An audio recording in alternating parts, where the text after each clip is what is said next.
à la deuxième table ronde, donc animée par Philippe Carré. Merci. Merci beaucoup, bon après-midi, merci d'être effectivement là avec une telle ponctualité. On sait qu'on est sur le chemin de la Suisse. Je m'appelle Philippe Carré, donc je suis professeur à l'Université Paris X et j'ai l'insigne honneur de diriger le centre de recherche, éducation, formation de cette université et en particulier d'une équipe à laquelle d'ailleurs un certain nombre de personnes qui sont dans cette salle sont rattachées, qui travaille sur, entre autres, les interactions entre dispositifs pédagogiques et dispositions des sujets apprenants ou non apprenants. Et à ce titre-là, je suis très heureux de cette invitation qui était en fait pour ce matin. Alors je crois qu'on a déjà fait des excuses pour mon absence ce matin, donc je les réédite tout de même de façon tout à fait sincère. Mais d'un autre côté, comme j'avais 10 minutes de prévu ce matin et que cet après-midi on m'a collé pour 1h30, mais c'est un vrai bonheur, ceci dit, c'est un bonheur, parce que c'est pas moi en plus qui vais parler la plupart du temps. Et donc, voilà, on est là pour jusqu'à 15h30. Sur cette table ronde, ça m'amuse toujours de diriger des tables rondes compte tenu du nom que je porte, et je vais essayer de vous présenter correctement et rapidement, ils compléteront eux-mêmes nos trois vedettes de l'après-midi, avec également une vedette ou un invité du moins surprise, qui a toute la vedette, puisque c'est un grand expert des questions d'individualisation, Jean Cupérol, qui est ici au premier rang parce qu'il doit être filmé, je ne sais pas d'où, mais enfin bon, ça c'est pas nous qui débrouillons ça. Donc Jean Cupérol, auteur d'un livre qui fait date, et qui a maintenant 15 ans, qui s'appelle Les systèmes flexibles de formation, et qui, à le relire, fait toujours autorité et a été un précurseur dans ce domaine-là. Donc merci Jean d'avoir accepté de façon tout à fait improvisée de finalement jouer le rôle de témoin et de comment on dit qui réagit là, c'est pas un réacteur, mais voilà, du moins de réagir à ce que nous allons dire autour de cette table après chacun des trois volets. Donc on va procéder de la façon suivante. Trois volets correspondant aux trois volets du document de synthèse de la conférence de consensus. Donc une thématique autour de la modularisation, une autre autour du choix de l'accompagnement, une troisième autour de la personnalisation. Et à chaque fois plutôt, et mes collègues me rappelaient à midi qu'il fallait garder la ligne là-dessus, plutôt sur une orientation, organisation et management. Et je leur demande à nouveau de me rappeler à l'ordre ou d'intervenir directement et sauvagement si nécessaire pour qu'on garde un petit peu cette priorité-là compte tenu de ce que nous avons fait ce matin. Alors donc autour de moi, et par ordre alphabétique, Marc Aboukal, chargé de mission enseignement agricole à l'ENESAD et compagnon de route de longue date sur ces questions d'ingénierie pédagogique, d'individualisation, d'auto-formation et artisan régulier et majeur des colloques sur l'auto-formation. Je peux faire un peu de pub au passage. Qui c'est le chef là, à qui je dois demander la permission? C'est Anne-Françoise. Je peux dire que le 8e colloque sur l'auto-formation, ouvrez vos agendas, aura lieu le 28 et le 29 mai à Rennes sur la thématique auto-formation et santé publique. Et que je crois qu'il faut absolument y être. Et là on n'a pas d'excuse en plus, parce qu'on est prévenu près d'un an à l'avance. Donc voilà, à Rennes, à l'école des hautes études sur la santé publique, 28 et 29 mai prochain. Merci Anne-Françoise de cette autorisation. Alors Stéphane Bonsoeur, dont j'ai eu le grand plaisir de faire la connaissance tout à l'heure, qui est proviseur de lycée et directeur d'EPL, établissement public. Ah, j'allais dire libéral, je ne sais pas pourquoi. Établissement public local, donc directeur et proviseur, donc qui est particulièrement, qui a une autorité, j'allais dire, aux deux sens du terme, particulière dans cette table ronde sur les questions d'organisation et de management des systèmes individualisés. Et puis enfin, last but not least, Geneviève Lameule, qui est, alors, elle ne veut pas que je le dise, mais elle est tout de même professeure certifiée en ingénierie de formation, ce qui est un truc qui malheureusement n'existe plus. Donc je ne sais pas s'il faut considérer ça, mais elle existe toujours. Et moi, je suis très respectueux de ce titre, tout de même, qui est engrammé dans la réalité de l'éducation nationale, professeur certifié en ingénierie de formation.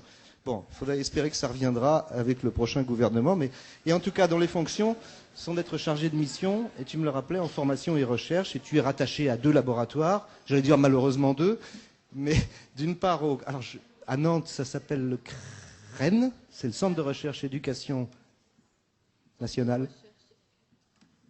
Centre de recherche, éducation, apprentissage didactique. À Créade. Et puis également au CREF à Paris 10, je le rappelle tout de même au passage. Donc, alors ils prendront la parole dans l'ordre qu'ils voudront. Moi j'ai quelques petites idées sur la question. Mais ceci dit, on va essayer justement de jouer donc un espèce de tempo comme ça en 5 temps, ce qui, comme les musiciens le savent, n'est pas le plus évident, c'est-à-dire 3 interventions ou 3 réactions, ensuite le témoignage de Jean Kuperolk, et puis ensuite, sur un temps équivalent, on va essayer aux 4 premiers, vos réactions, qui peuvent être soit des questions, mais soit des interventions, enfin bref, on est là-dessus, on a le temps à peu près on a un espace de discussion suffisant. Alors, je voudrais tout de même, alors c'est pas que je peux pas m'en empêcher, mais c'est que c'est un petit peu le contrat que j'ai passé informellement pour une fois de plus me faire excuser par Anne-Françoise, dire quelques mots. Alors, je vais vraiment essayer de ne pas dépasser les 7 minutes, Marc. Si jamais je dépasse, tu me files un grand coup de pied sous la table et puis tu dis il est temps d'arrêter. Là, c'est pour dire, bon, quelques mots sur cette question-là qui nous réunit, là, de la mise en œuvre de la formation individualisée. Donc les questions, les sous-questions, c'est quel accompagnement, quelle professionnalisation des formateurs, quel management, quel type d'organisation. Bon, alors, je crois, là on est sur une problématique, je crois que vous l'avez dit ce matin, et ça a été une des raisons pour lesquelles il est si difficile sur cette thématique-là de passer de la recherche, la réflexion à l'opérationnalisation, c'est qu'on est tout de même sur une problématique complexe. Alors, pour la décomplexifier, la déconstruire, en prenant les risques usuels sur cet aspect qui est souvent qualifié de réductionniste, je crois que le fait de s'abriter derrière les 10 premières pages du que sais-je de Dominique Desjeux sur les sciences sociales, qui sont un joyau de méthodologie en sciences humaines, à mon avis, il s'appelle les sciences sociales, il coûte pas cher, et vous pouvez même photocopier les 10 premières pages discrètement dans le magasin à côté de chez Gibert, et comme ça, vous n'avez pas acheté la suite, parce que la suite, c'est... faut pas le répéter, mais c'est pas marrant, quoi. C'est des histoires de consommation, de trucs qui ne regardent pas trop, quoi. Mais les 10 premières pages, c'est un joyau. Et alors, ce qu'il nous dit là-dedans, c'est une phrase que moi je trouve merveilleuse et qui devrait faire partie avec la phrase de Bertrand Schwartz. Et tu surveilles, hein, que je dépasse pas 7 minutes. Je suis mal parti. Ah bon, d'accord. Comme micro, plus près le micro. Parce qu'on est vachement. C'est Big Brother, là. Il y a les caméras, la vigilance, là. Ouais, l'autre phrase, c'est Bertrand Schwartz quand il dit « Un adulte ne se formera que s'il trouve dans la formation une réponse à ses problèmes dans sa situation. » Moi, je trouve que quand on a ça en tête, déjà sur l'individualisation, on est déjà un tout petit peu, bon, disons, armé. C'est le premier principe. Et puis, le deuxième principe, je mentionnais Dominique Desjeux, c'est quand il dit le réel change avec l'échelle d'observation. Et je crois que c'est extrêmement puissant de dire ça. Enfin, moi, je sais pas, j'ai peut-être limité dans mes compréhensions des sciences sociales, mais je trouve que quand on dit le réel change avec les niveaux les échelles d'observation, on dit que finalement, une même réalité, prenons ici par exemple l'individualisation, selon qu'on la regarde avec l'échelle macro, comme on dit joliment, c'est-à-dire l'échelle de l'organisation, de la puissance politique, à la limite du ministère, mais peut-être plus modestement, de la direction d'un établissement ou d'une entreprise. Ben, ce réel-là, que l'on observe de ce point de vue et de cette échelle macroscopique, il n'est pas le même que le réel que l'on observe quand on est au niveau méso, comme on dit là encore joliment, c'est-à-dire celui de l'accompagnement, des formateurs, des professionnels, le niveau de l'échelle humaine et groupale dans laquelle finalement on peut observer les réalités collectives, mais incarnées en quelque sorte par des personnes physiques. Et puis, il n'est pas le même non plus, et là je crois que la rupture épistémologique, on pourrait dire pour faire savant, est fondamentale, il n'est pas le même quand on le regarde du point de vue micro, c'est-à-dire qu'on est soi-même un apprenant, ou pas d'ailleurs, mais en tout cas un sujet pris et engagé dans un dispositif de formation. À chaque fois, le réel lui-même change. Je crois que ce message de Desjeux, pour moi, c'est un guide d'organisation dans les questions complexes comme celle-ci. Alors, si on veut, là très rapidement, dire au niveau macro, le rôle de ce que les Américains appellent le leadership, hein, puisque nous on n'a pas tellement, je ne sais pas comment on dit, je me tourne vers les sociologues éminents de la salle, je ne sais pas comment on traduit leadership en bon français, mais on voit à peu près ce que ça veut dire, c'est-à-dire la gouvernance finalement, mot plus à la mode, plein de mots à la mode comme ça, la gouvernance, l'apprenance, le niveau macro de l'organisation politique, il va regarder par exemple les systèmes d'individualisation, on le sait, sur un système de valeurs qui est celui de la productivité. Je pense là-dessus, je ne suis pas encore trop contestable, je crois. C'est son boulot. À la limite, on n'a pas même à discuter ça. Le travail de l'organisation politique, c'est de regarder la productivité. Ce qui, incidemment, ne veut pas dire la productivité en termes business. La productivité, c'est aussi ce qui permet de régir un certain nombre de fonctions essentielles dans la société, comme les services sociaux ou médicaux, par exemple. Plus on est productif, plus on soigne de gens. L'échelle, là, le système de valeur, il est indéniable. Mais ce système de valeur de la productivité ou de l'efficience, il ne sera pas du tout le même que celui du formateur ou du responsable pédagogique ou de l'ingénieur pédagogique qui va regarder le niveau méso, c'est-à-dire le niveau de la réalité quotidienne des apprenants qu'on voit et qu'on voit réagir devant nous et qui donc introduisent une dimension qui n'est plus simplement celle des ratios de gestion ou des visions politiques, qui était celle du niveau précédent. Et donc au niveau méso, qu'est-ce que c'est son devoir? C'est de faire le système le plus efficace. On n'est plus nécessairement là dans l'efficience ou la productivité. La gestion est plutôt un frein ou une contrainte. On est dans l'efficacité pédagogique, donc il faudrait que ça marche. D'abord qu'ils soient contents, ensuite qu'ils apprennent, et si possible, quand ils reviennent sur le terrain, qu'ils mettent en œuvre ce qu'ils ont appris. Voilà le système de valeur, à mon sens, du niveau méso. Donc, évidemment, avec le premier, il y a tout de même déjà un gap. Et là où il y a un gap encore plus phénoménal, c'est avec le niveau micro. Celui, j'allais dire, de vous et moi, mais on est les uns et les autres un peu à différents niveaux, là, on se promène. Mais en tant que sujet, notre respectable inspirateur Geoffroy Dumasdier aurait dit ces sujets sociaux, là, qui sont apprenants ou pas. En tant que sujet, et là sans être philosophe et phénoménologiste, on sait que la logique du sujet, c'est pas la logique du formateur qui va agir sur le sujet. J'ai trouvé hier une formule que je trouve passionnante de Bernard Galambeau, professeur de gestion des ressources humaines, qui disait dans une assemblée, donc publiquement, en gestion des ressources humaines, nous on traite des objets. Eh bien, c'est pas si bête. C'est-à-dire que la fonction, la mission de la gestion des ressources humaines, c'est de traiter des flux de salariés. Et la mission, à la limite, des formateurs, c'est de traiter des flux d'apprenants.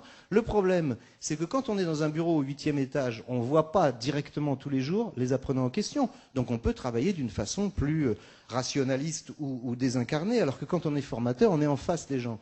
Mais néanmoins, les sujets eux-mêmes, ils n'ont pas forcément la logique du formateur. Ils sont peut-être dans une logique complètement différente. On en discutait à midi. Et il y a des moments où la logique du sujet, contrairement à un certain nombre de poncifs qu'on a développés les uns et les autres qui sommes présents dans cette salle, la logique du sujet peut être de demander, revendiquer et avoir besoin d'une guidance, voire d'une guidance directive. C'est Stéphane Bonasseur qui rappelait tout à l'heure, à juste titre, j'aimerais qu'il redéveloppe ça tout à l'heure, cette nécessité de l'accompagnement des formations individualisées, de se mettre à l'aune du sujet et pas forcément dans le sens de l'idéologie du formateur.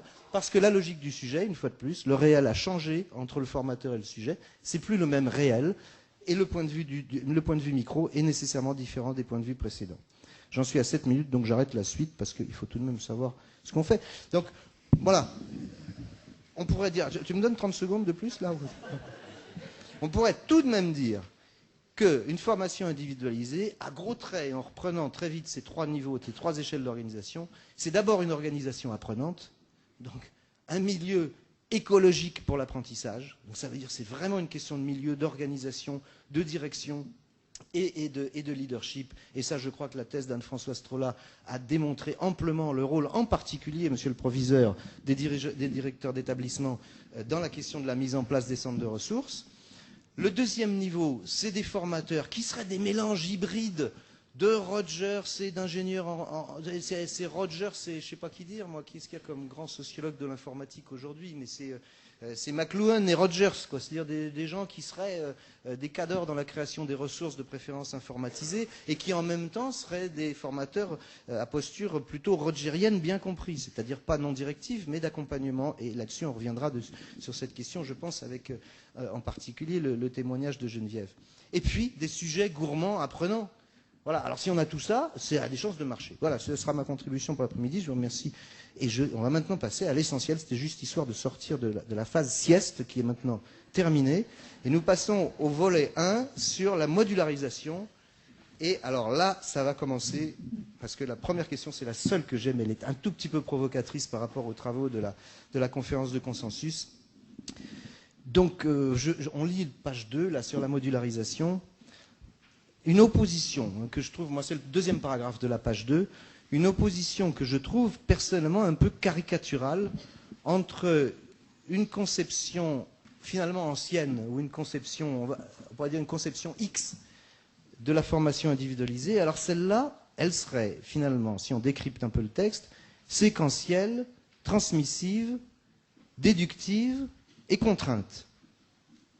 Et puis en face, c'est un peu le diable et le bon Dieu, si vous voulez, on a une vision Y de la formation individualisée, qui elle serait non plus séquentielle mais concourante, qui serait non plus transmissive mais appropriative, qui serait plus déductive mais inductive, qui serait plus contrainte et qui serait libre. Alors, chers collègues, voilà, je sais que la question est bon, on n'a pas parlé longtemps en plus, donc vous dites ce que vous voulez, hein, si vous trouvez qu'il faut peut-être passer à la deuxième question, on peut passer à la deuxième question.